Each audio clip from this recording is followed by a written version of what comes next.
mutum yana babu wani mala'ika annabi amma mutum yana zama annabi. Babu wani mala'ika halifan Allah bayan ƙasa amma mutum yana halifan Allah bayan ƙasa. Da wannan muka zama ubangiji ya fifita mu, ya girmama mu, ya ɗaukaka mu, ya karrama mu, ya majjada mu. Ubangiji madaukakin sarki ya mana wannan faɗan komai bane tunda muka zama halifan Allah bayan ƙasa, to kamata yin mu zama kuma mun kyautata cikin tafiyar mu tsakanin da rabbul izzati. Idan muka zama ba mu san abin da muke yi tsakanin da ubangiji, to za mu zama mun faɗi cikin dukkan lamarukan mu. To kar ya zama Allah ya kama mu da kurakurai yayi yawa a tsakanin da rabbul izzati. Kurakurai yawa tsakanin da rabbul izzati, to za mu ji ba daɗi ba tsakanin da ubangiji, domin ubangiji ya ɗauke mu ne nashi. Allah ya ɗauke ka akan kai ne nashi, sai zama kuma kai ne kake saba masa. To ta ina za a fara? Wanda ya ɗauke ka da girmamawa kai kuma ka ɗauke shi ba komai ba, shine ubangijin da ya yi mu. To abin da yake akwai a gare mu, labudda mu nemi yadda za mu yi Allah ya girmama mana matsayi a wajensa. To ya kamata mu nemi yadda za mu yi ko mu samu mu kyautata tsakaninmu da ubangijinmu. Jama'a mun saba wa Allah, ubangiji mun tuba, ubangiji ka gafarce mu, ubangiji ka yafe mana. Mun tuba ubangiji ka yafe mana, ka gafarta mana, ubangiji ka tsallake mana kurakuran mu cikin abubuwan da muke aikatawa da wanda muka aikata. Allah ka kama mu da abin da muka aikata da abin da wasu suka aikata. Ubangiji ka yafe mana da martabar manzo Allah. Ya rabbi inna natubu ilayka, ya rabbi inna nastaghfiruka, ya rabbi inna tawassalu jahilika faghfir lana. Allah ka umarce mu mun saba, ka hana mu mun yi. Allah ka dube kai ne mai shi. Ya rabbi ina zuma zunubi aksaratun falaqad alimtu bi anna ahwaka azam. Idan zunubin ubangiji mun yi shi da yawa, to mun san gafaran ka yafi zunubin yawa. Allah ka yafe mana da mantan manzo Allah. Dan uwa mu koma wajen manzo Allah, kama kafa da manzo Allah. Abin da za mu yi mu ci nasara a duniya kamar annabi Muhammadu. Kuma wallahi an taka annabin ya yi yawa, domin wanda suke cikin gidan addinin da yawa su ma sun taka annabin ya yi yawa, kuma suka ɗauka saboda neman duniyarsu suka zo suna abubuwan da suka dama. An taka sahabban annabi wanda suka taya manzon Allah ya yi yawa, sannan an zo an taka bayin Allah salihai ya yi yawa, wanda Allah maɗaukakin sarki ya ɗauki lamarinsu, wanda yake cewa laula difa'ullahi nasa ba'aduhum li ba'din li fasalatil ardi. Allah maɗaukakin sarki duk ya zuba abubuwa matakai wanda al'umma suka zo suka taka don cimma burinsu ko don ra'ayinsu ko don neman duniya. Allah karka mana haka, wala ta'amuna bima fa'ala sufa'u minna ya rabb. Allah ka kara mana sama zalla. An samu malamai wanda ake ganin kamar cewa in ana neman kusanci wajen Allah ta wajen su za a kama, ta wajen su za a samu Allah. An same su ga baki daya, aksari sun shiga duniya da neman duniya da sunan addini, wanda suka zama akaluna liddi, akaluna masu cin duniya, suna cin duniya da sunan da addini suke cin duniya. Wanda ni kullum faɗata a irin wannan wanda suke cin duniya da sunan addini, to ni abin da nake gani ina cewa gara masu cin duniya da addini, sai na cewa gara yan fashi da su. Domin mutum da zai shiga masallaci ya kira Allah, ya kira annabi, ya kwantar da mutane, ya cutar da su, to gara dan fashi shi bai da sunan addini ba, ya yi a matsayin su ne na azali bai da sunan tarwa. Ni da fahimta ta, saboda haka wanda Allah ya ba su amana na ilimi, Allah ya ba su amana na hankali, Allah ya ba su amana suka yin amfani da wannan amanar da Allah ya ba su, to lallai ba an faɗi. Muna neman ubangiji Allah ya mana gafara, Allah ya kiyaye mu, Allah ya kare mu. Muna kan sai na Rasulullahi, abin da muke faɗa kan mu'jizar manzo Allah ba dan komai bane, wai mutane ko za su dawo su dinga shiga taitayen su gani su ƙara ganin girman sayyidina rasulullah. ganin girman manzo Allah sallallahu alaihi wasallama yana daga cikin abin da zai sa a ɗauke wa mutane bala'i. Taba annabi yana daga cikin abin da zai sa mutane su shiga bala'i. ganin girman sahabban manzo Allah yana daga cikin abin da zai ji daɗi ya ɗauke mana bala'i. ganin sahabbai ba su isa ba yana daga cikin abin da zai tsokane Allah. ganin waliyan Allah ma'ana wanda suka fi Allah yana daga cikin kaso su za a samu karbuwa a wajen ubangiji zai mana farin ciki. ganin ba su isa ba Allah zai warware tsarin mutane a cikin tafiya da ake tafiya. To a shakka dukkan marmaɗin menene marabis menene markazi ina ne markazin shi ne sai da rasulullah. saboda haka manzala sallallahu alaihi wasallama shine abin ji da gani da koyi. muna cikin tabjirin ma bi barakati yadda ruwa yake buga saboda albarkar sayyidina rasulullah sallallahu alaihi wasallama wa inda asihi bi mashayi wa da'awati. manzala ya so tafiyar ruwan addu'a annabi Muhammad wani ma yi shabihu hadha bi mu'jizatihi yana daga cikin abin da yake bayyana alama haka daga cikin mu'jizan manzon Allah shine ne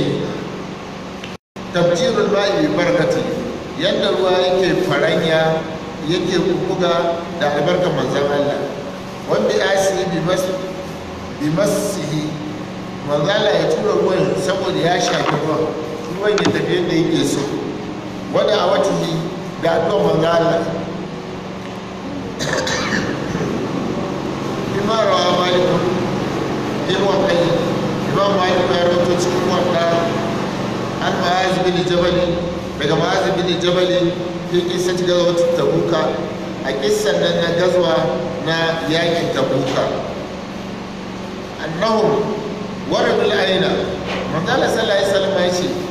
waradul aina an zo wajen gidan ruwa waya tabilu bi shay'in min ma'in misl shari'i ruwa ne ke gudu a kan hanya amma siririn ruwa manzala ya kwatanta shi haɗinsa kamar igiyar takalmi ruwan fagari su min al'aini sai manzala ya ebo ruwan ainihin tsantsan ruwan ya ebo da hannunsa ya yi fagari su suka ebo min al'aini tsantsan ruwan bi ainihin da hannuwansu a tattama a fi shayi suka tara shi a cikin wani abu su maga sallar rasulullahi biyu waje a ruwa ya dai sai manzala kamar su ɗan ebo aka zuba su ebo su zuba manzala sai wanke fuskansa da hannayensa da wannan ruwan wa a da hufiya sai manzala ya sa aka mayar da wannan ruwan da ya wanke hannunsa da fuskansa cikin wannan hanyar ruwa ne kamar igiyar takalmi ba shi da baki ba fajarar jima'i kasiri sai ruwa ya buɗu da yawa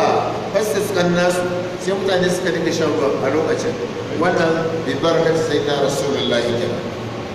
ƙara fiye da sai haka wannan haraka min al-ma'i sai ruwa ya buɗu malamin hissun da hissun sabai wanda yake da motsi kamar a ce an yi walƙiya an yi tsawa su magana sai magana ya ce yushaku ya ma'azu ya yi kusa ya ma'azu maza Allah yana ba da labarin abin da zai faru akan wannan ruwa in ɗalar bikal hayatu idan rayuwarka ta yi isa ya ma'azu an tara ma hahuna ka zo ka duba nan kad muli'a jinanan za ka ga nan wurin ya zama aljanna basatiru ma'ana ruwa ya zama dausayi saboda taɓawar manzon Allah wurin mazala ya ce ya ma'azu in ɗalibika hayatu in rayuwa ta tsawaita maka in Allah ya ja kwanakinka za ka ga abin mamaki za ka zo ka ga wannan gurin za ka ga gurin ya zama kamar aljanna wato ya cika da ruwa wato ya zama wajen noma wa bi hadisi bara bin azib wa salmat bin aqwai wa hadisuhu atam hadisin salmata bin aqwa ya fi cika fi qissatil hudaybiya a yakin hudaybiya wa hum 14 miyatan 1400 ne wa biruha la tarwi 50 shatan ruwan wurin baya iya shayar da tumaki guda 50. wadda zahana ha kwalam da tarbiya kadaratun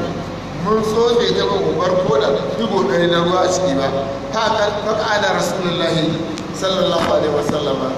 manzala sai ya zauna ala jama'a a gefen manzala ya zauna a gefen ruwa da ya zauna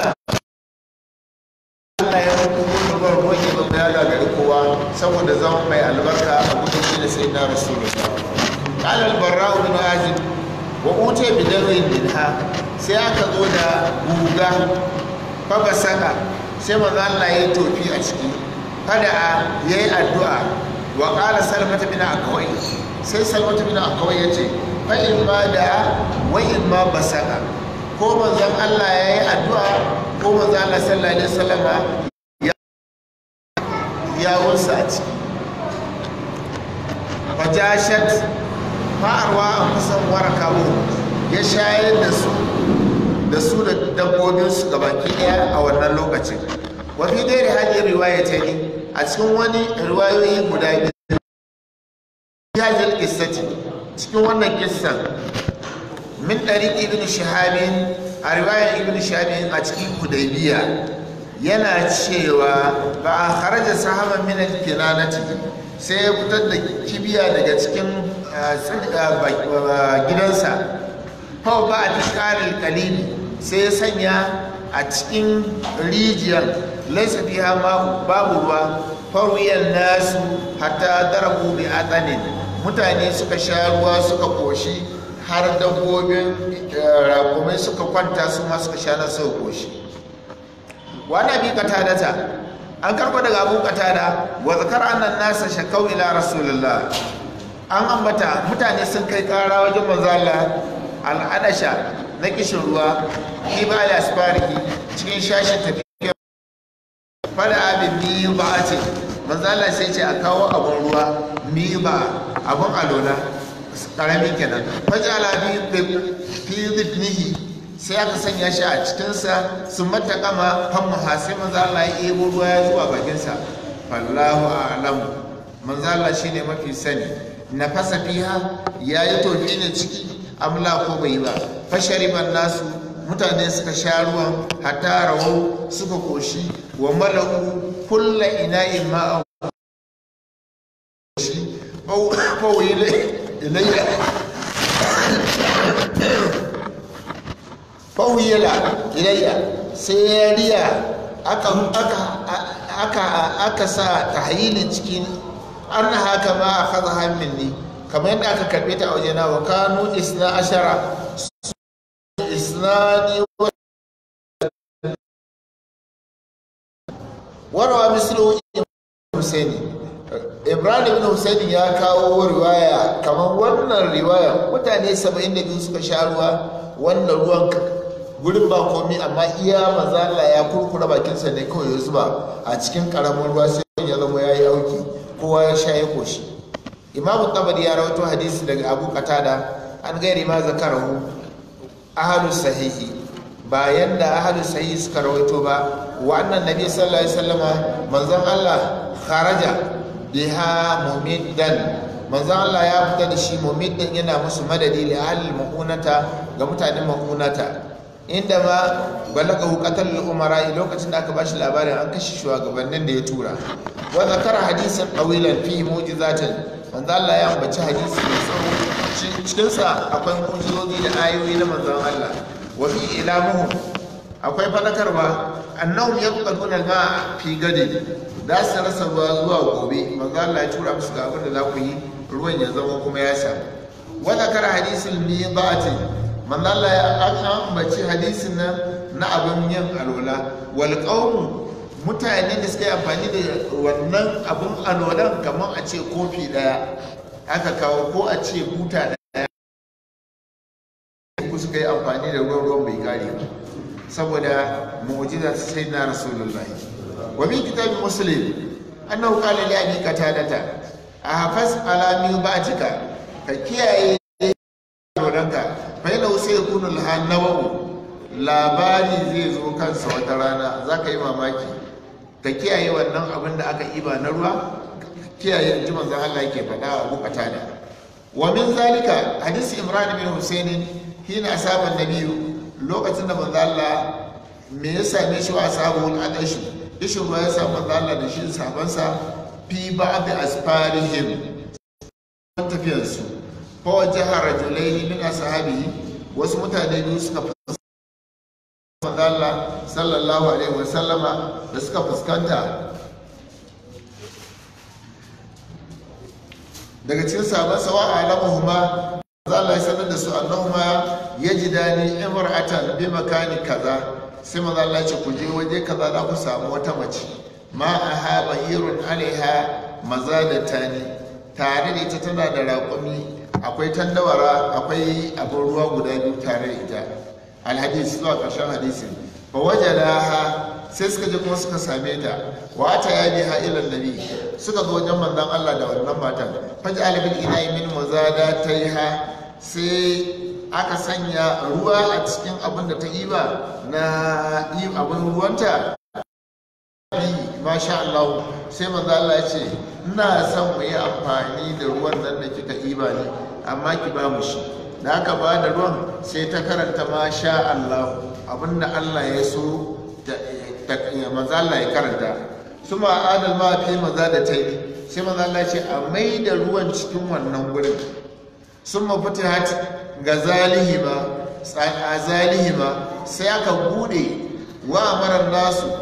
ya sa mutane su yi amfani da ruwan. Famalahu, kowa ya cikin sahabban, ruwan da ta zo da shi misali kamar a ce ta zo da ruwa cikin bokiti guda biyu. Manzo Allah sallallahu alaihi wasallam sai ce ku je waje kaza za ku samu wata mata tana da raƙumi, tana da bokiti guda biyu ta ɗebo ruwa, ku kira ta zo. Sai aka je aka same ta, aka kira ta zo wajen manzo Allah. Sai manzo Allah ya ce to kishin ruwa ne ya same mu, muna son mu yi amfani da ruwanki, amma ki yi haƙuri, ba zai ruwanki yadda yake haka za ki tafi da kayanki, amma za mu yi amfani da shi in kin ba mu izini. Sai ta ce na baka ya Rasulullahi. Sai manzo Allah ya karbi ruwan, sai ya faɗi abin da Allah ya so ya faɗa. Manzo Allah sai ya faɗi wasu maganganu a kan ruwan, da ya faɗi maganganun da zai faɗa a kan ruwan, shikenan ruwa kawai sai ya cika. Sai ya sa sahabbai su zo, kowa ya ibi ruwan ya sha, kowa ya ibi ruwan ya sha, kowa ya bai ibi ruwan ya yi guziri, kowa ya ibi ruwan ya yi guziri, kuma bokitin ta bai ragu ba kamar yadda ta kawo, amma kuma gashi an yi ba duk taron yakin, kowa ya ba da dabbobinsa ya ibi guziri, amma kuma bokitin ta yadda ta zo da shi a cike yake. To wancan ruwan da bai rage kenan min hadarin sayyidul wujud, sai da maulana rasulullahi. Wannan shine albarka manzo Allah, shine manzo Allah sallallahu alaihi wasallam da ya haka sai ce to ki tafi da kayanki, yayi mata addu'a yace su tafi, ta tafi da shi. Qala imrana wata hayyala ilayya, sai abun yana riya mu annahu ma lam tazdada illa tila, ce ni abun ina gani ma da yadda ta kawo ma ruwan nata yanzu ya fi cika fiye da yadda ta zo da. Bayan mutane sun ba, amma kuma ta tafi, ruwan kuma ya bada abin da ake nufi. Na yake cewa su amara, sai manzo Allah ya yi horo, fajr ya lil biha mawdu'in, akwai wani abun alola, faja rajulan bi idawati, sai wani ya zo da idawa, fiha fatal, akwai yanki fa abragaha fi qidhin, sai dan karkade shi a cikin wani ƙwarya. Fata wa bana kullu da su halaka saboda kishin ruwa. Kai mana addu'a, fara ya dai daga hannayensa, falam yarja'uhuma, manzo Allah bai dawo da hannayen ba, hatta qalati sama'u, sai ga sama ta cika, fansa kabat, sai ta saki ruwa. Famalahu ma ma'ahu min aniyati, da manzo Allah sun tafi da Abu Talib wato zima jaz a dishtu, yace na ji kishin ruwa, walaysa indi ma'u, amma ba ni da ruwa. Fa nazala nabiyu, sai manzo Allah ya sauka, wa daraba